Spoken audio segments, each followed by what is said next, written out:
घुमेपछि मनै हरारा।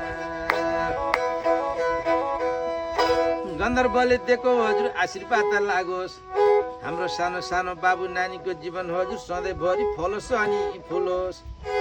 दुःख बिमार हरण भई सुख शान्तिले छाओस्, गन्धर्वले दिएको हजुर आशीर्वाद लागोस्। हिँड्छु सधैँ सारङ्गी रेटिरहेर